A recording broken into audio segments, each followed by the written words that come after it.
So these are the tools you'll need for this job. You need a 10 millimeter socket or wrench just to take off the battery.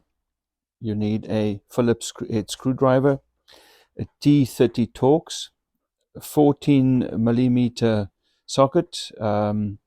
This is for the center bolt of your steering wheel column. And yours could be a different size, but whatever your size is, many of them are 14. This is what you need, an extension, and then, of course, your ratchet. So grab your tools and let's get started. We don't want the airbag to deploy, so I'm going to remove the battery. And the first thing to do is just to take off the negative side, and that should be good enough.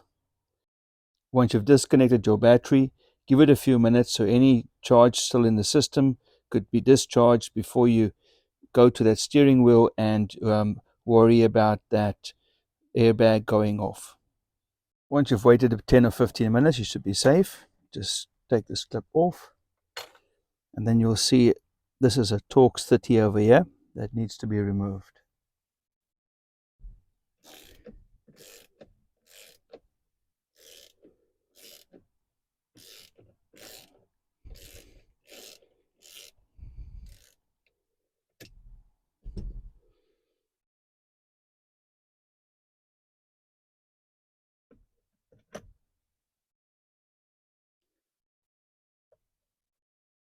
Now you come to the other side of the steering wheel, and you have to take off this little cover here from the cruise control. This outside cover here is going to pull straight out. You can use something to lever with.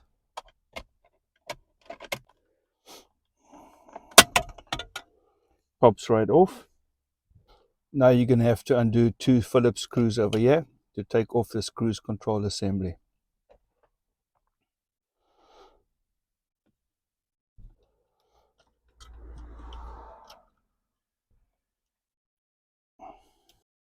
Now make sure you unclip this over here.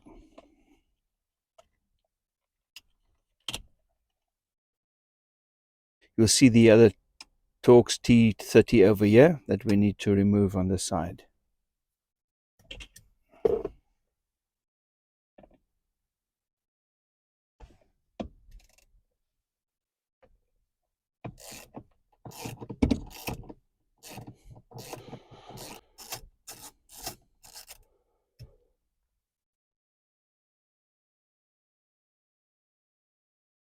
Now we're going to go ahead and just remove this whole horn assembly over here.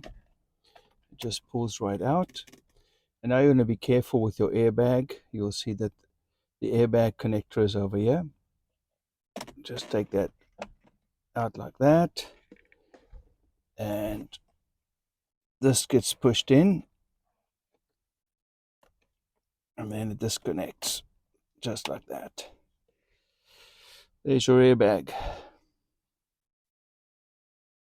Now the next thing to do is just to remove this connector for the horn, and then it's going to be this 14 millimeter bolt right in the center of the steering wheel.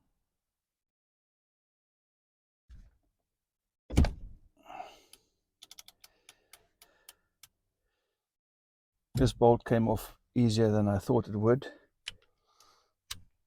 I was prepared for quite a struggle there, but wasn't to be. Not that I'm complaining, of course.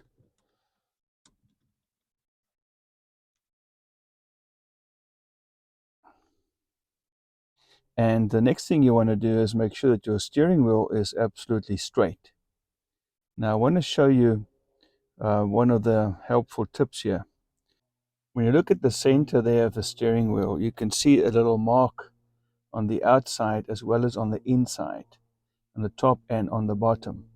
And those marks just help you line up your steering wheel exactly the way it was before, so that you can be sure that your steering wheel is going to be straight when you put it back on.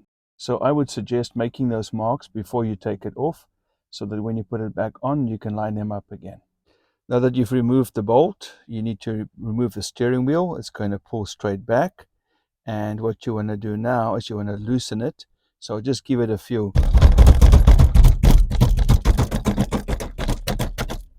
bumps like that, and then it pulls right off.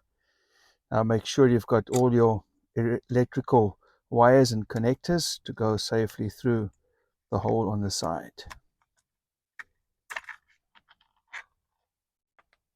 And there you are, steering wheel is off. Now when you put your steering wheel back on the column, you want to make sure the electrical connectors are coming through this opening over here. And the next thing you want to do is make sure that your steering wheel is absolutely straight. When you look at the center there of the steering wheel, you can see a little mark on the outside as well as on the inside, on the top and on the bottom. And those marks just help you line up your steering wheel exactly the way it was before, so that you can be sure that your steering wheel is going to be straight. Now the next thing you want to do is put your center bolt in, that 14 millimeter, and you want to do that by hand first so it doesn't cross thread, and then you will just snug that up nicely.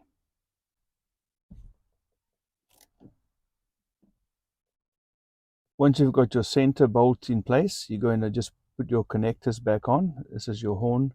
Don't forget this one goes on the top. Just push until you hear that click, and then you're going to do your airbag assembly, and it's going to go straight on here. Now for the airbag assembly, you're going to just reconnect this connector, and it just pushes right in, and you'll hear the click. Make sure it's secure back onto the steering wheel. And now it's going to be just a matter of putting those Torx 30 bolts back on, as well as the Phillips screws on the side and in the small little covers. And there you have it. The steering wheel is back in place. Of course, once you've completed the steering wheel back on, you have to make sure you reconnect your battery.